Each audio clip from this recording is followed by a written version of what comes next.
Noel Tata کو اپنی low profile قیادت کے لیے جانا جاتا ہے، جو رتن ٹاٹا کے زیادہ عوامی کردار کے بالکل برعکس ہیں۔ انہوں نے پہلی مرتبہ ٹاٹا گروپ میں سال 2000 میں شمولیت اختیار کی تھی۔ کیرالہ اسمبلی نے مرکزی حکومت کی طرف سے رام ناتھ کووند کمیٹی کی ایک ملک ایک چناؤ کے لیے کی گئی سفارشات پر احتجاج درج کروایا اور ایوان میں اس کے خلاف متفقہ طور پر قرارداد بھی منظور کی گئی۔ ریاست کے چیف منسٹر پنرائی وجین کی طبیعت ناساز ہونے کی وجہ سے ریاستی مقننہ امور کے وزیر ایم بی راجیش نے اسمبلی کے طریقہ کار کے قاعدے 118 کے تحت تحریک پیش کی اور ایک ملک ایک انتخاب کو غیر جمہوری اور غیر آئینی قرار دیا۔ واضح رہے کہ 140 رکنی اسمبلی میں نہ تو بی جے پی اور نہ ہی بی جے پی کی قیادت والی انڈیا اتحاد کی کسی پارٹی کے پاس ایک بھی رکن اسمبلی ہے، اس لیے پہلے سے یقینی تھا کہ اس قرارداد کو متفقہ طور پر منظور کر لیا جائے گا۔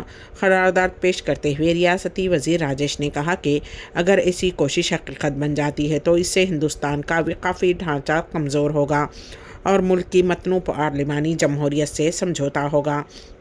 انہوں نے یہ بھی کہا کہ کووند کمیٹی کی رپورٹ میں اخراجات کو کم کرنے کا ذکر ہے۔ انہوں نے کہا کہ ایسا کرنے کے اور بھی طریقے ہیں۔ یہ اقدام اقتدار کو مرکزی بنانے کی کوشش ہے، جو RSS اور بی جے پی کا ایجنڈا ہے۔ مرکزی وزیر داخلہ امت شاہ نے اعلان کیا ہے کہ وزیر اعظم نریندر مودی کی دہشت گردی کے خلاف صفر رواداری کی پالیسی پر عمل کرتے ہوئے وزارت داخلہ نے آج حزب التحریر کو دہشت گرد تنظیم قرار دیا۔ انہوں نے سوشل میڈیا پلیٹ فارم پر لکھا کہ یہ تنظیم دہشت گردی کی مختلف کارروائیوں میں ملوث ہے، بشمول نوجوانوں کو دہشت گرد تنظیموں میں شامل کرنے اور دہشت گردی کی سرگرمیوں کے لیے فنڈ اکٹھا کرنے۔ اس سے ہندوستان کی قومی سلامتی اور خود مختاری کو سنگین خطرہ لاحق ہے۔ مودی حکومت دہشت گردی کی طاقتوں سے آہنی مٹھی سے نمٹ کر ہندوستان کو محفوظ بنانے کے لیے پرعزم ہے۔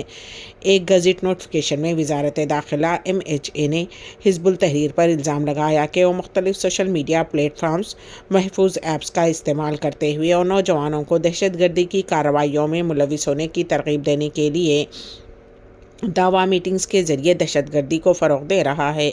MHA نے مزید کہا کہ حزب التحریر ایک ایسی تنظیم ہے جس کا مقصد ملک کی شہریوں کو شامل کر کے جہاد اور دہشت گردانہ سرگرمیوں کے ذریعے جمہوری طور پر منتخب حکومتوں کا تختہ الٹ کر ہندوستان بشمول عالمی سطح پر اسلامی ریاست اور خلافت قائم کرنا ہے، جو کہ جمہوری سیٹ اپ اور داخلی سلامتی کے لیے ایک سنگین خطرہ ہے۔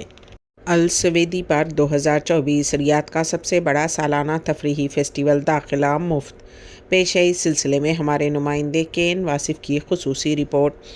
غیر ملکی باشندوں کے لیے ریاض میں بتوسط السویدی پارک 2024 فیسٹیول دیکھو اپنا دیش جیسا موقع فراہم کیا گیا ہے۔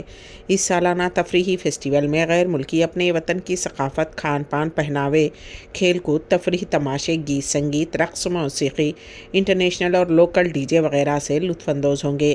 السویدی پارک 2024 میں داخلے کی کوئی فیس یا داخلہ ٹکٹ نہیں ہوگا۔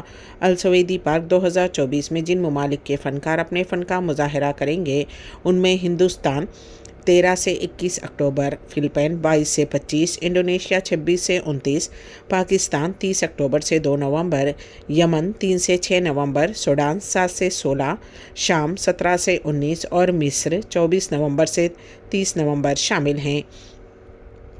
یہ تفصیلات سے السویدی پارک 2024 کے انتظامیہ نے ایک پریس کانفرنس میں بتائیں۔ اس صحافتی کانفرنس میں مختلف پروگرام سے واقف کروانے والوں میں ساری شعبان، فرح، سلیمان اور فہیم وغیرہ شامل تھے۔ اس 49 روزہ فیسٹیول میں کرکٹ کے شائقین کی دلچسپی، ہندوستانی کرکٹر سری ناتھ اور عمران ملک، پاکستان کے شعیب ملک اور سرفراز احمد، بنگلہ دیش کے محمد ریاض اور تمیم اقبال کو مدعو کیا گیا ہے، جن سے شائقین ملاقات اور ان کے کرکٹ کھیل سکیں گے۔ ہندوستان کے معروف موسیقار و گلوکار ہمیش ریشمیا، سلیکامبلی پاٹل اور رمی بھٹائی ریپر، پاکستان کے Asim Azhar youngster rapper, Khumariyaan band, جبکہ بنگلہ دیش سے نگار بالول جیمز اور سویریشی سبرینا اپنے فن کا مظاہرہ کریں گے۔ بچوں کی تفریح کے خصوصی کارنیول، اسٹیج پروگرام اور کھیل کے میدان ہوں گے۔ عوام کی دلچسپی کے لیے اس سال فیسٹیول میں بہت سارے نئے فیچرز کا اضافہ کیا گیا ہے۔ پچھلے سال اس فیسٹیول میں 5 ملین افراد نے شرکت کی تھی، اس سال اور زیادہ کی توقع ہے۔ بتایا گیا ہے کہ اس عظیم فیسٹیول کے وسیع انتظامات کی نگرانی کے لیے 1600 کارکنان متعین رہیں گے، جبکہ مرکزی گیٹ پر مہمانان کے داخلے کو آسان اور سہولت بخش بنانے کے لیے 40 قطاریں بنائی گئی ہیں۔ متحدہ عرب امارات دفاع الفجیرہ میں زبردست بارش۔ متحدہ عرب ریاست دبا الفجیرہ میں 10 اکتوبر جمعرات کی شب موسلادھار بارش کے باعث شہریوں نے راحت کی سانس لی۔ عارف نے بتایا کہ دن میں زبردست دھوپ کی وجہ سے یہاں کے شہری کافی بے چینی محسوس کر رہے تھے۔ انہوں نے مزید بتایا کہ گرج چمک کے ساتھ زوردار بارش نے موسم میں خوشگوار تبدیلی پیدا کر دی، لیکن زبردست بارش کے باعث انٹرنیٹ خدمات متاثر ہوئیں۔ عوام کو ایک دوسرے سے رابطہ کرنے میں دشواریاں پیش آئیں۔ بارش کے باعث متعدد مقامات پر ٹریفک کو بھی جام دیکھا گیا۔ آخر میں سرخیاں ایک مرتبہ پھر۔ امرپالی بشمول 11 IAS اور IPS عہدیدار آندھرا پردیش کے لیے مختص 6 دن کے اندر آندھرا پردیش حکومت کو رپورٹ کرنے مرکز کی ہدایت۔ کرکٹر محمد سراج بن گئے DSP، DGP جتیندر سے ملاقات کرتے ہوئے جوائننگ لیٹر حوالے کر دیا۔ حیدرآباد میں سرمایہ کاری کے نام پر 229 کروڑ کا دھوکہ، DKZ ٹیکنالوجیز کا MD اور اس کی بیوی گرفتار۔ اور ون نیشن ون الیکشن کے خلاف کیرلا اسمبلی میں قرارداد منظور۔ اسی کے ساتھ ہی ANS اردو خبرنامہ یہیں پر اختتام کو پہنچتا ہے، تو دیجیے گا سبیحہ تبسم کو اجازت۔ اللہ حافظ۔